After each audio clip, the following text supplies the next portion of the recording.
大家好，我是 Tony。我们今天来阳明山旅行，刚造访了精倔古镇。那第2站要来造访附近的阎锡山故居，就位于永公路某巷某弄，我没有记得很清楚。但是这边可以导航抵达这里。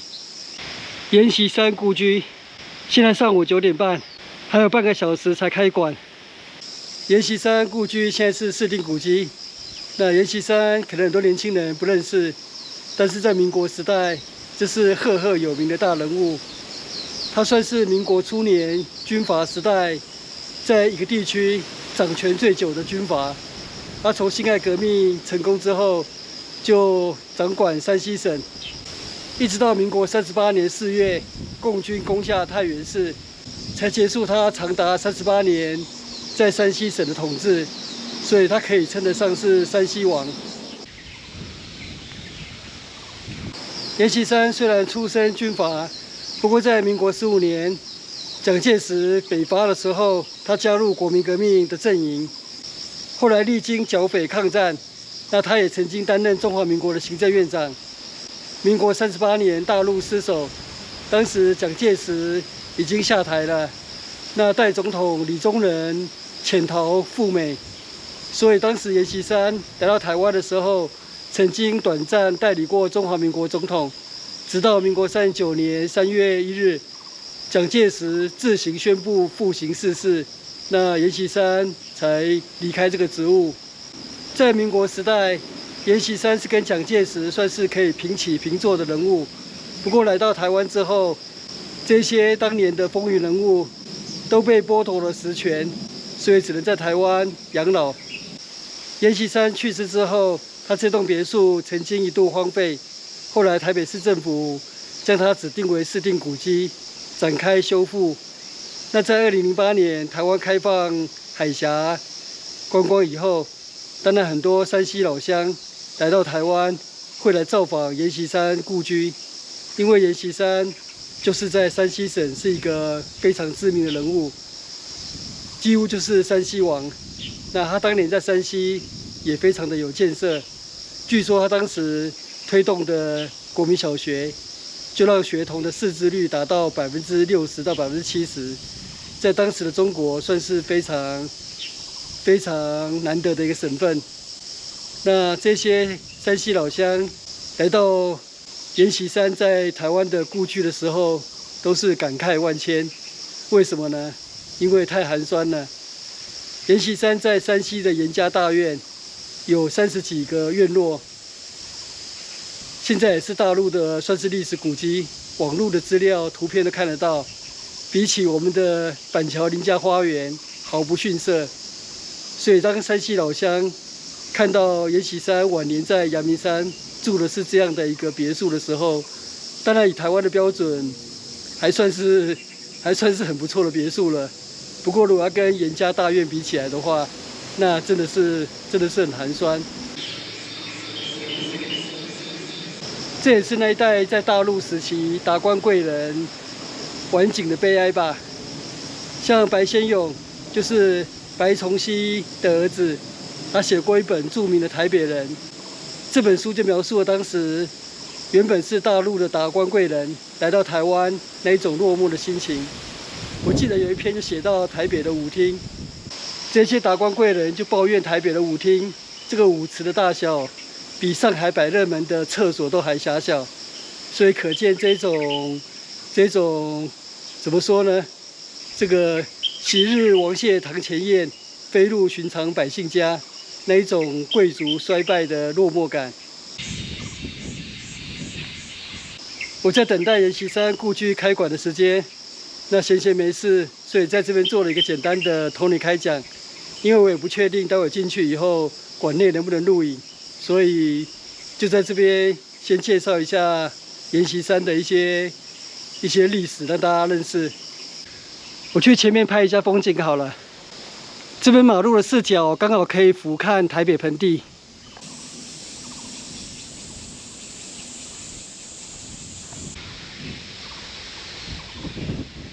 这里有参观资讯。 周2至周日上午10点至下午5点，还有交通资讯，一天就只有3班而已。我们先进来等待好了，因为这边竹林蛮凉爽的。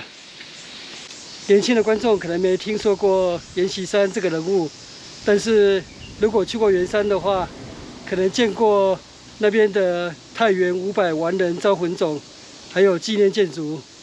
那太原500完人就是在民国38年4月太原保卫战的时候，当时阎锡山在南京，他就下令当时的代理省长要死守太原市，所以共军攻破太原市的时候，当时有500位官员及其眷属就集体自杀。那后来在台湾就建了太原500完人招魂冢来纪念他们。后来解密的资讯告诉我们，事实上也不是500位，也不是完全自愿自杀的，有些是被迫自杀的。不过不管是自愿还是被迫，都可以显示出当年国共内战的激烈程度，就是拼个你死我活。那不只是太原，像东北的长春保卫战，共军就包围长春市，断水断粮，所以当时光在城内里面的居民就20几十万人。国共内战，生灵涂炭，希望这样的悲剧不要再重演了。大家都做好邻居，兄弟之邦，这样多好。还有10分钟开馆，这里还有住家。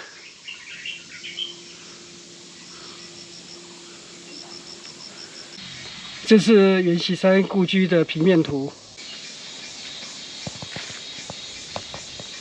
我们就往下走好了。这里的 view 非常好，可以俯瞰台北盆地。这是红砖屋，市定古迹。那下面是总人洞。我们现在先看一下介绍的影片。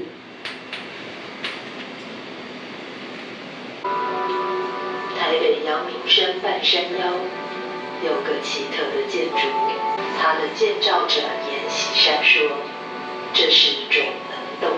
那个总呢，就是总是他希望说能够观察到整个宇宙、整个社会，然后去洞察，然后作为他的这个人生观。阎锡山出生于1883年，20岁被清朝政府送往日本进修，结识孙中山，加入同盟会。1911年辛亥革命成功，阎锡山被任命为山西都督，从此统领山西政务38年，在各方势力中屹立不摇，被称为山西王。1945年太原战役后，阎锡山就任行政院长，于风雨飘摇之际，将中华民国中央政府迁往台北。阎锡山生活简朴，著书立说，留下《世界大同》和《300年的中国》等20多本著作，平均一年写30万字，一直写到1960年78岁病逝的那一刻。阎锡山把他的留在台北阳明山上一栋老房子里，一栋独一无二的名人故居。我们现在进入参观。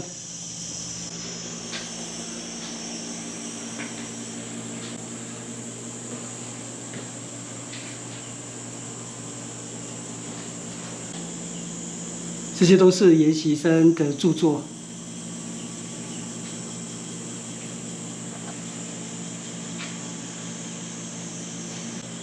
当时的军事将领，大概没有一位像阎锡山晚年能够有这么多的著作。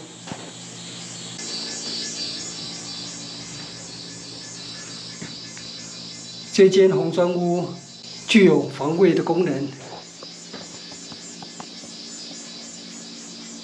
据说当时这里还有40-50支枪支，用来保护阎锡山。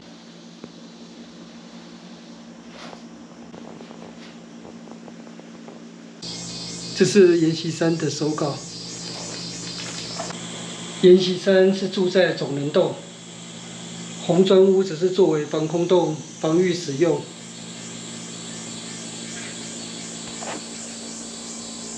这个红砖外墙厚达3尺。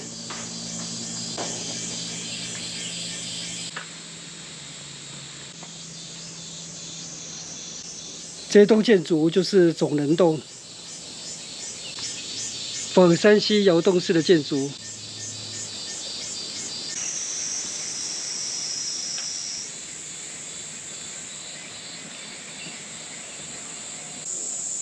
总能洞，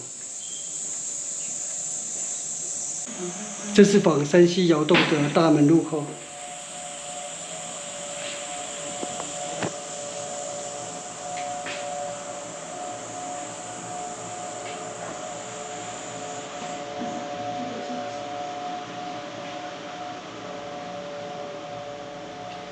这里是阎锡山的主卧室。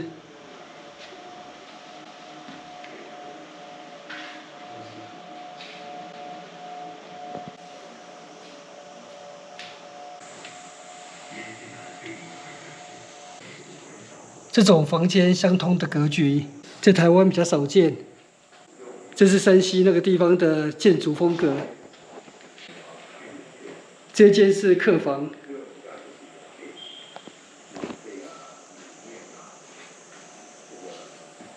这里是餐厅。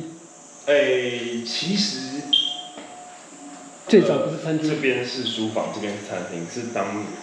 所以后来因为策展的关系，这边改成是餐厅。对。所以原本的餐厅在这里，然后前面那里是厨房。所以后来是因为策展的关系，就把书房跟餐厅对调。对。灶神。这神龛是拜灶神。对，外面还有一个神龛是拜天公。这个是神龛，所以也是山西那边的信仰，类似台湾的天公。对，转换成台湾的话，对，这边有个中字形，对，就是刚刚导览有提到，是阎锡山先生的，算是他的哲学吧。对。什么以中为？其实我们转换就我们读过的概念，其实就是2个字：中庸啦。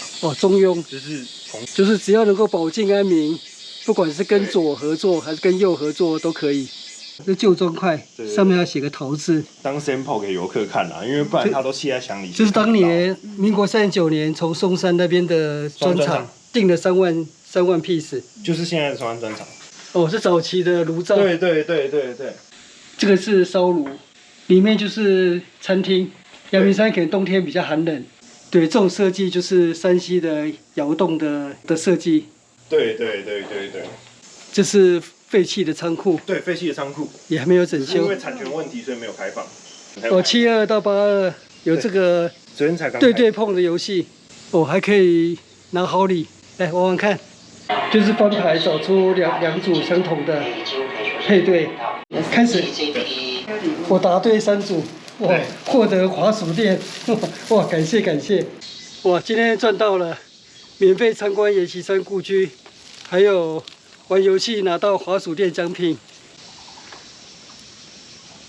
我们现在要离开阎锡山故居了，这个景点我是第一次造访，我觉得最大的收获就是阎锡山最后10年在台湾，以一个军人出身的一位将领，竟然能够在晚年还写出这么多本书，这非常让人敬佩。